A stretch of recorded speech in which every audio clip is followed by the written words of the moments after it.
5장 누구든지 증인 선서를 하고 증인이 되어서 자기가 본 것이나 알고 있는 것을 사실대로 증언하지 않으면 죄가 되고 그는 거기에 대하여 책임을 져야 한다. 누구든지 부정한 모든 것, 곧 부정한 들짐승의 주검이나 부정한 집짐승의 주검이나 부정한 길짐승의 주검에 몸이 닿았을 경우에는 모르고 닿았다고 하더라도 그는 부정을 탄 사람이므로 깨닫는 대로 그 죄를 속하여야 한다. 그가 사람 몸에 있는 어떤 부정한 것, 곧 그것이 무엇이든지 그를 부정하게 할 수 있는 것에 몸이 닿을 경우에 그런 줄을 모르고 닿았다고 하더라도 그는 부정을 탄 사람이므로 깨닫는 대로 그 죄를 속하여야 한다. 또 누구든지 생각 없이 입을 놀려 악한 일을 하겠다거나 착한 일을 하겠다고 맹세할 때에 비록 그것이 생각 없이 한 맹세일지라도 그렇게 말한 사실을 잊고 있다가 뒤늦게 알고서 자기의 죄를 깨달으면 그 죄를 속하여야 한다.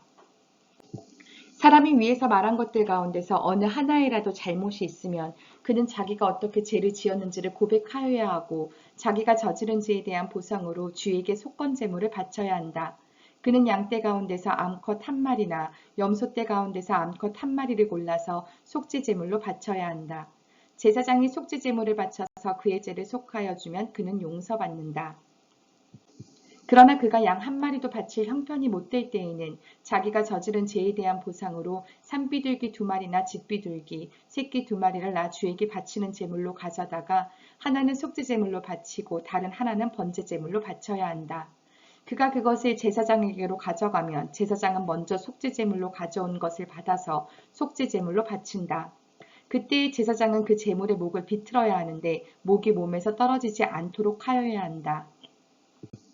제사장은 그 속죄제물에서 나온 피를 받았다가 얼마는 제단 둘레에 뿌리고 나머지 피는 제단 밑바닥에 쏟는다. 이것이 속죄제사이다. 번제물로 가져온 제물은 규례를 따라 제사장이 번제물로 바쳐야 한다. 이렇게 하여 제사장이 그의 죄를 속하여 주면 그는 용서받는다. 그러나 그가 산비둘기 2마리나 집비둘기 새끼 2마리조차 바칠 형편이 못 될 때에는 자기가 저지른 죄에 대한 보상으로서 주에게 바치는 속죄제물로 고운 밀가루 10분의 1 에바를 가져와서 제물로 바쳐야 한다. 이것은 속죄제물인 만큼 밀가루에 기름을 섞거나 향을 얹어서는 안 된다. 그가 이렇게 준비해서 제사장에게 가져가면 제사장은 그 제물에서 한 줌을 덜어내어 제물로 모두 바치는 정성의 표시로 제단이 주에게 살라 바치는 제물 위에 얹어 불살라야 한다. 이것이 속죄제사이다. 해서는 안 되는 것 가운데서 어느 하나라도 어겨 잘못을 저질렀을 때에 이렇게 하여 제사장이 그의 죄를 속하여 주면 그는 용서를 받는다. 나머지 제물은 곡식제물에서처럼 제사장의 몫이 된다. 주님께서 모세에게 말씀하셨다. 누구든지 주에게 거룩한 제물을 바치는데 어느 하나라도 성실하지 못하여 실수로 죄를 저지르면 그는 주에게 바칠 속건제물로 가축대에서 흠없는 순양 한 마리를 가져와야 한다.